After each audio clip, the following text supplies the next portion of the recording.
Good morning. It's good to be with you this morning. I want to welcome everyone who's here today, as well as those who are worshiping with us online. Your presence here matters, and it's been uplifting for me this morning. We are glad that you took time to gather with us together this morning. I am thankful to Stephen for giving me this opportunity to step in and preach for him today. But I'm even more thankful that he went out of his way to prepare you as a congregation for my getting up here and speaking with you this week. Last week, he really set the stage for me. It's not like our sermons are related. Stephen's been preaching out of a series on John chapter 10, and he'll continue with that again next week, but this week's going to be a little different than that. No, Stephen prepared you for me last week whenever we had to meet in the fellowship hall with that last-minute kind of change that we made, because he didn't get to use any slides, which is just my MO, like that's where I am. And also, he was a little bit hoarse, which is perfect for a middle school Bible teacher who's about a month and a half into the school year. So I think he's done an excellent job of setting the stage this morning for me getting to speak with you guys. All joking aside, I'm excited to get to share a message with you this morning. And I hope that we'll enjoy spending this time looking at God's Word together. There's a saying in our society, you've probably heard it before. It goes like this: no good deed goes unpunished. You probably could have finished it for me, but you've probably heard people say things like this before. This is often accepted and it's spread throughout our society. It's actually a little bit of a twist on something that Thomas Aquinas said back in the day and long ago. He said in the 11th century, I think it was, he said that no good deed goes unrewarded, no bad deed goes unpunished. And we've kind of flipped that because, as you know, it often seems a little bit opposite of that. For our musical lovers out there, this is actually the key idea behind a song from a very famous musical from whenever Kinsey and I were growing up. If you know the musical Wicked, they've got a song that's all about this idea in that's sung. And don't get too excited. I'm not going to sing for you this morning, although I know that would be awesome. But I'll read a few of the lyrics here together for you. It says, no good deed goes unpunished. No act of charity goes unresented. No good deed goes unpunished. That's my new creed. My road of good intentions led where such roads always lead, because no good deed goes unpunished. That's a little bit of a depressing way to look at the world, isn't it? A little bit of a strange way for us to start a sermon together this morning. But it's something that I think is often accepted and understood within our society. We have all probably done something that we thought was a good deed and seen it backfire on us or seen it turn out to not benefit us. This happens to me every time that I go golfing with any of you guys here from the church, and you know this. I'm trying to be nice, I'm trying to be sociable, be a good minister that goes out and does things with the members of the congregation, and it always results in the same thing. I end up losing all the golf balls that I just bought, wasting some money, and I have to embarrass myself by apologizing to the people whose houses I hit with golf balls that are nowhere near the fairway. No good deed goes unpunished. But that's really a tough way to look at the world 24/7, isn't it? That kind of a view of the world can leave someone jaded, can leave someone looking almost for trouble where it doesn't even exist sometimes. And I think that it would have been easy for Jesus to look at the world this way. You can probably think of a lot of examples of how Jesus could have chosen to look at the world this way. And with our text this morning, it would be especially easy to see how Jesus could look at something that he does that's good and say, well, that just caused me a lot of pain and trouble. But Jesus has a little bit of a different view in mind. And as we read this story together this morning, I think that you'll see what I mean. As I mentioned, I'm not going to have slides this morning, so if you want, go ahead and turn to John chapter 5. John 5 will be our text for this morning. We'll be mostly there. We will bounce around just a little bit, but go ahead and put your thumb in at John chapter 5. That's where we'll be primarily this morning. This story is recorded, it's one of the 7 signs of Jesus in John's gospel, so it's one that's probably familiar to you. We'll begin with a little bit of a lengthy reading of it. Starting in verse 1 of John chapter 5. It says, "Sometime later, Jesus went up to Jerusalem for one of the Jewish festivals. Now there was in Jerusalem near the sheep gate a pool, which in Aramaic is called Bethesda." It could be translated like the house of mercy or the house of grace. "And it's surrounded by 5 covered colonnades. Here a great number of disabled people used to lie. The blind, the lame, the paralyzed." And your Bible may or may not include verse 4, but it's probably at the least down in a footnote. It's not in every manuscript, but it gives us some background on the pool that helps make sense of why these people were all lying around it. It says, "From time to time an angel of the Lord would come down and stir up the waters. The first one into the pool after each such disturbance would be cured of whatever disease they had." That's why they're here at this pool. "One who was there had been an invalid for 38 years. And when Jesus saw him lying there and learned that he had been in this condition for a long time, he looked at him and he asked him, 'Do you want to get well?' 'Sir,' the invalid replied, 'I have no one to help me into the pool when the water is stirred. So while I'm trying to get in, someone else goes down ahead of me.' And then Jesus said to him, 'Get up, pick up your mat, and walk.' And at once the man was cured. He picked up his mat and he walked. And the day on which this took place was a Sabbath day. And so the Jewish leaders said to the man who had been healed, 'It's the Sabbath. Don't you know what day it is? The law forbids you to carry your mat.' But the man replied, 'Well, the one who made me well said to me, pick up your mat and walk.' So they asked him, 'Who is this fellow? Who is the one that told you to take up your mat and walk?' The man who had been healed had no idea who it was, for Jesus had slipped away into the crowd after he had healed him. But later Jesus found him at the temple, and he said to the man, 'See, you are well again. Stop sinning, or something worse may happen to you.' The man went away, and he told the Jewish leaders that it was Jesus who had made him well." As I mentioned, this story is one of the 7 signs in John's gospel. And the point of those signs, if you were to read throughout the book of John and figure out what the point of those signs was, the reason that John even tells us about these 7 signs is so that we might believe, and that by believing in Jesus, we might have life in his name. That's what John chapter 20 tells us, the point of all these signs that John is writing about that reveal Jesus. That's why he includes them in this gospel. It's so that people will believe in Jesus. Now, do you see either of those 2 things happening in this story with this man? Do you see someone who is believing in Jesus and receiving life through his name? I don't think so. That's not what I see this morning, and I don't think that's what you'll see either as you look at this story. What we see here as we look at this story from Jesus' life is he's healing a man who doesn't appear particularly interested in being healed. And when he heals him, the man decides that he's going to throw Jesus under the bus. He's going to toss the blame over to Jesus for carrying his mat on the Sabbath day. He finishes the story by, like we said, going and telling the Jewish leaders, "Hey, that man you were looking for, that was Jesus." He rats Jesus out. And now the Jewish leaders are going to want to come and they're going to want to get after Jesus. We'll look at that more in just a moment. No good deed, even for Jesus, we could say, goes unpunished here. But Jesus is not as pessimistic as that. Jesus doesn't look at the world that way. He deals with this man in a way that is both kind and understanding. Even whenever the man he heals is being anything but kind or understanding, Jesus asks him a simple question. Almost too obvious of a question. He sees the man, he discovers that he's been there for quite some time, and he says, "Excuse me, do you want to get well?" And of course, the man's answer should be yes. It has to be yes. Like, that's what he's doing here, right?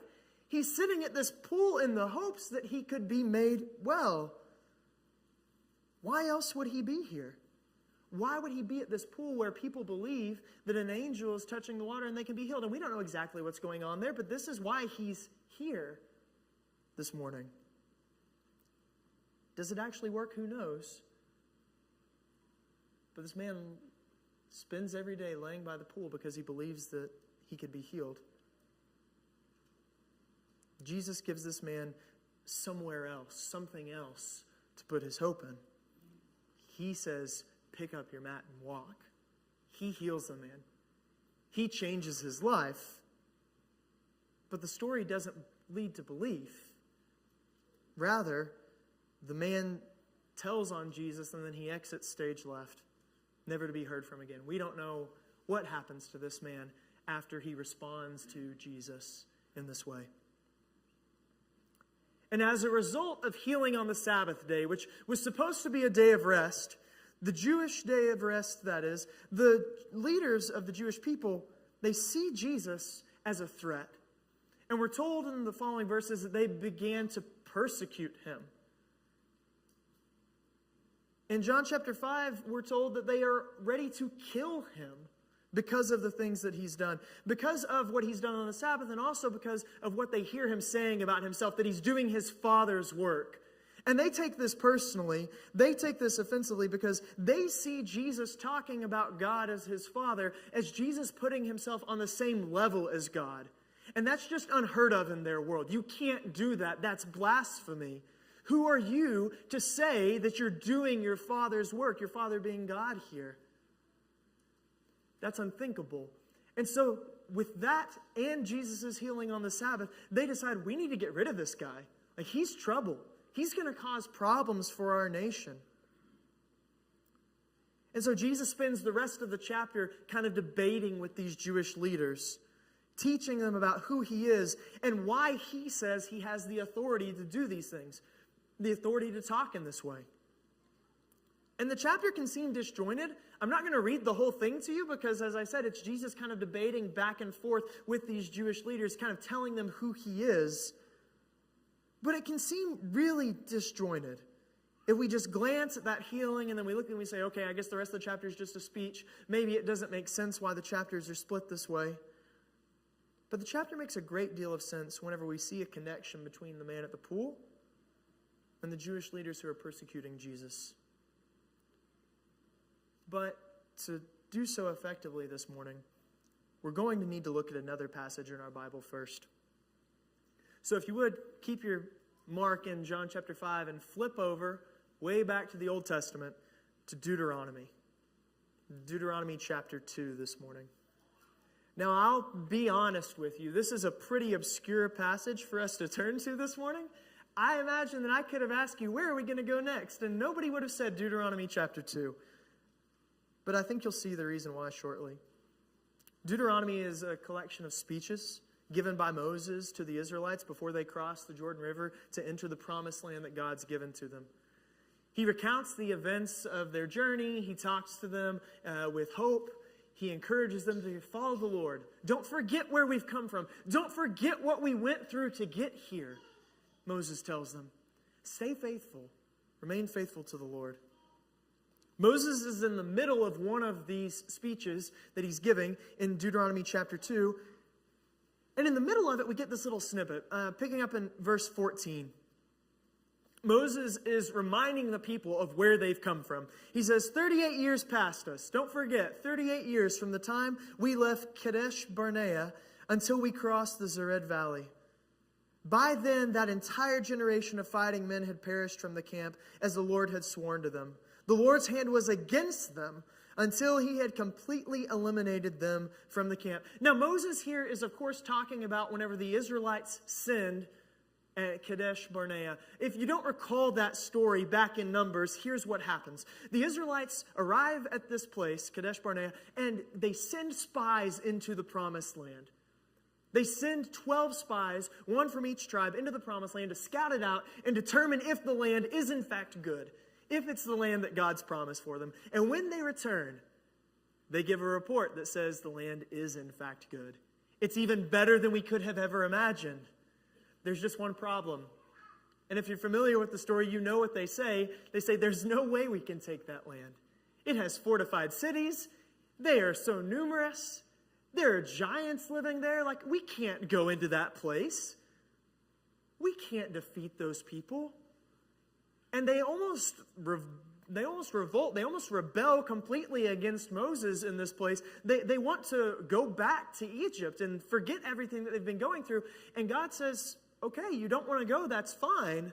We're going to wait until the generation of fighting men that's here is no longer here. And I'll go with a new generation. I'll go with a group that's ready to go and take the land with me. But as we look at this account, did you notice anything that seems a little bit off? Looking at verses 14 and 15 as Moses recalls these events, do you notice anything that's off? It's very small. It's a very minor difference here. But there's one thing that if you know this story well, you probably noticed right away. How long did the Israelites wander in the wilderness? How long were they supposed to be out there? I'll give you a hint. Jesus spent 40 days in the wilderness. The Israelites spent 40 years in the wilderness. But Moses here, when he's talking to them, says 38. Now, there could be a lot of reasons for why that is. I'm not going to get particular about this morning why he says it like this here. But he's talking about this time that they spent in the wilderness, and he refers to it as 38 years. Now, that's not really a number that's used often in the Bible. As I mentioned, 40 is a number that you see a lot. 7 is a number you see a lot. 70, 3. These are all numbers that we read about all the time in our Bible, but 38's an odd one. But it pops up in our story that we read together this morning. If you recall, the man in John 5 has been lying next to this pool for 38 years. Now, you can say, Colby, you're just making random connections out of here. I don't think so. There are many details in this section of John, between John chapter 5 to John chapter 10, that show that Jesus is trying to make a connection with the law and with Moses here. Right? If we were to keep reading this chapter, you would read in verse 39 of John 5, where he looks at the Jewish leaders and he says, you search the scriptures diligently, and you can't find anything out about me. You search them diligently, and you look for life in them, but they don't have life for you. If you believed Moses, then you believe in me because Moses told you about me. And for the next few chapters, Jesus is going to continue hammering in this point. He's going to say things like, if no one else will, the rocks will cry out.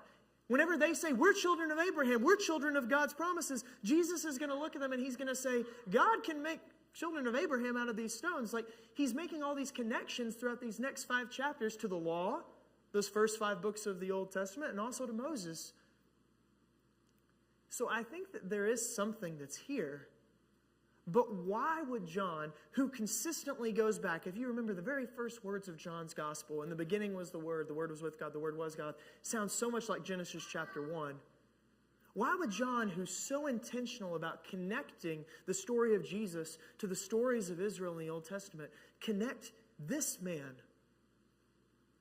to that story? Why would he want us to see this here? I think that what we see is that the man in John 5 who's waiting is not really waiting to be made well. And in this way, I think he's like the Israelites. When the Israelites were in the wilderness, they were not waiting to go into the promised land until they felt like they were stronger or until they got what they needed. They were waiting for that generation to pass. They were waiting for that generation to die. That was the punishment that God had pushed out on them. And I think as we look at this man by the pool this morning, the way he responds to Jesus, the way he talks about what he wants, we can say that this man is not really trying to be made all that well. At least if he is, he has a really strange way of showing his gratitude to Jesus for being made well, doesn't he? He's kind of just here, waiting on who knows what, because there's no real chance he's going to have to get into the pool. He acknowledges that. What is he doing here?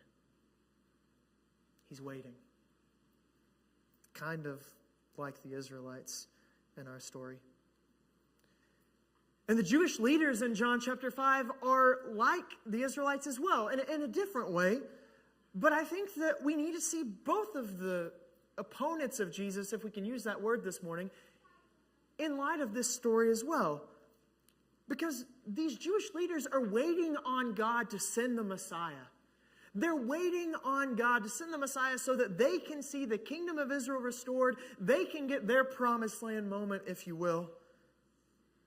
But they don't like what Jesus has done. They don't like that he broke their rules. And they don't like that he saved this man. Now, why is that? Why do they not like that Jesus helped this guy? Some of the Pharisees believed, and we know that Jesus' opponents were often Pharisees, they're just called the Jewish leaders here, but they believed that for the Messiah to come, it required all of the Israelites to follow the law perfectly. And so they made those extra laws around the law kind of as a hedge against it. Jesus has broken one of those such laws, and so we see why they're frustrated. We see why they're mad at Jesus. He's doing things that are endangering the Messiah coming in their eyes. And yeah, you healed this guy, but who was this guy to begin with? He was a sinner. He was a man who was an invalid. He was disabled. And in their eyes, in that world, that was God's punishment to that man for something that he must have done. We know in John 9 that Jesus says that's not how it works. But here even you get glimpses of maybe why people would think that. And you can tell from what Jesus says to the Jewish leaders in verse 21 of this chapter. He looks at them and he says, look, you're upset about this, but you need to know the Son of Man can give life to whomever he pleases. Like the Father is in the Son, the Father is with the Son, and if the Father has given the Son this authority, then he can give life to whomever he wants. This man at the pool might not have wanted it. He might not have deserved it. Like those Israelites in the wilderness, he might not have deserved it. But the Son can give life wherever he pleases. We might look at the Israelites and say they got what they deserve.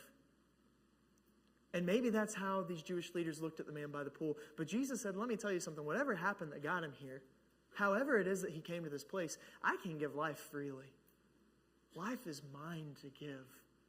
And he spends the majority of this conversation with the Jewish leaders in the rest of John 5 talking about how he can give life. And he's the one who has life.